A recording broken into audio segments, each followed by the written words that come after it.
Social context drives individuals in Mother to Son by Langston Hughes, Still Our Eyes by Maya Angelou, and The Blind Side directed by John Lee Hancock to inspire others around them and to take action in the midst of the poor social context.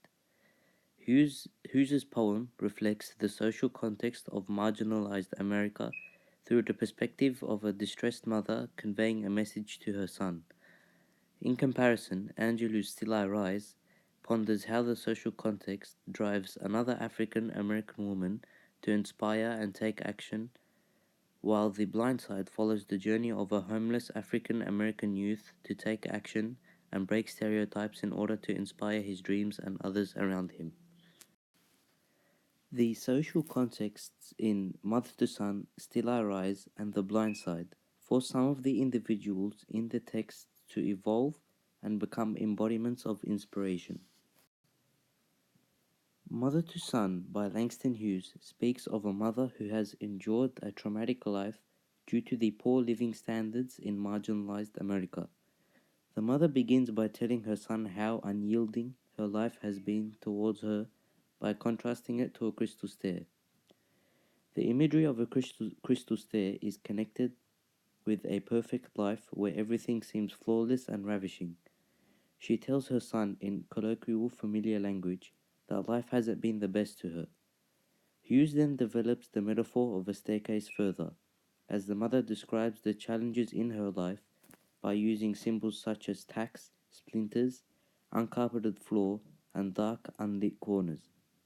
The mother then begins to order her son to never give up or lose hope, so that she may embed these notions in his mindset. This is emphasized through the use of listing in lines 14, 15, and 16.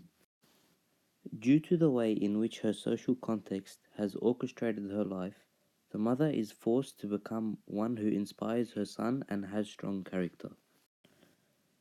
Still I Rise by Maya Angelou also speaks of hope and determination in the face of oppression or calamity. Maya Angelou epitomizes every abused African American woman of her time and the relentless blaze of determination that lives in each of them.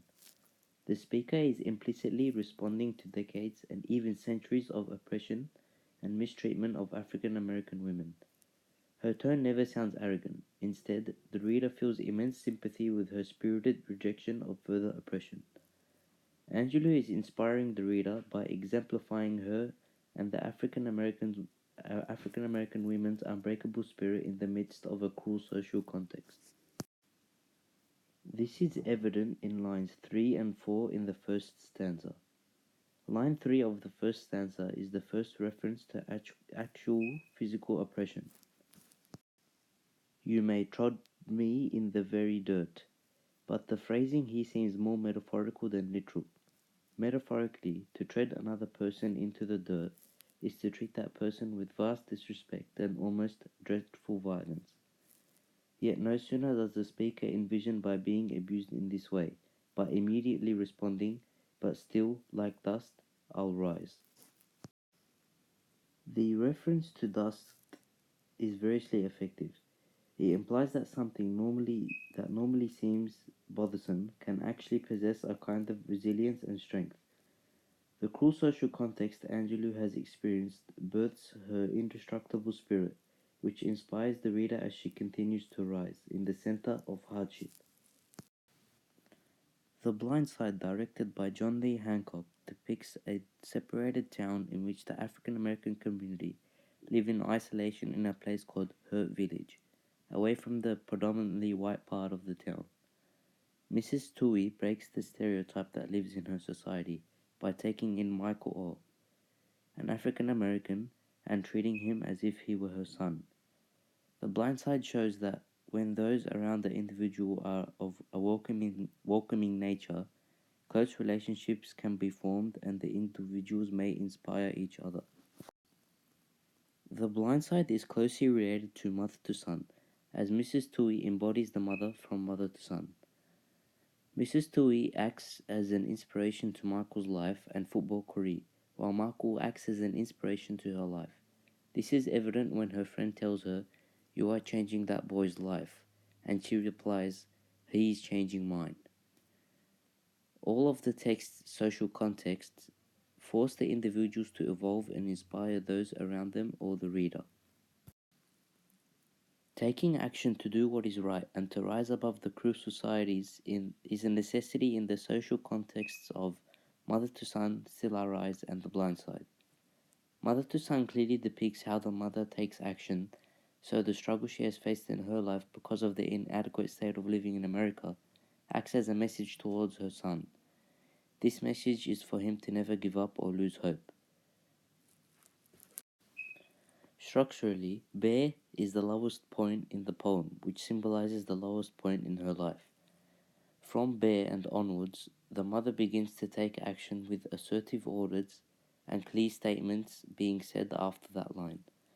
Beforehand, it seemed the mother was telling a story.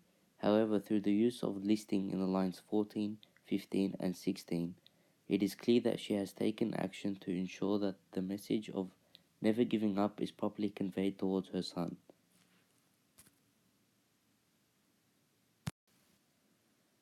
Still I Rise also conveys the notion of taking action but differs to Mother to Son as it is on a much bigger scale than just one person.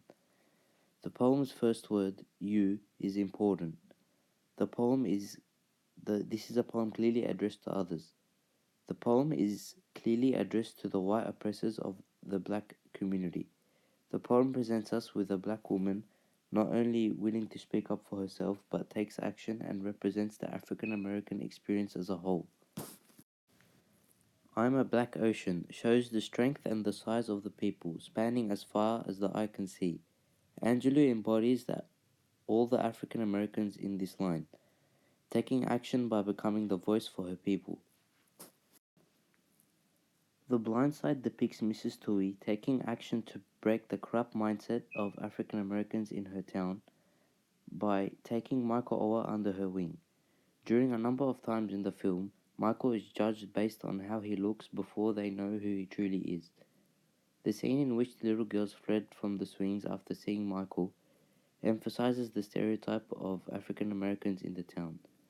Mrs. Tui takes action to break this stereotype in her society as Michael progresses to become an adored figure amongst the white society. Still I Rise differs from The Blind Side as Angelou takes action to represent the African American society as a whole, while Mrs. Tui takes action to aid Michael in order to change the narrow-minded society she lives in. On the other hand, Mother to Son shares the same values as The Blind Side due to both mothers helping their sons. In conclusion, the social context pushes individuals in Mother to Son, Still I Rise, and The Blind Side to inspire others around them and to take action in the midst of the poor social context. The circumstances in the social contexts mentioned affect the individuals in such a way that they must do something to fix the faults in the society they have lived in.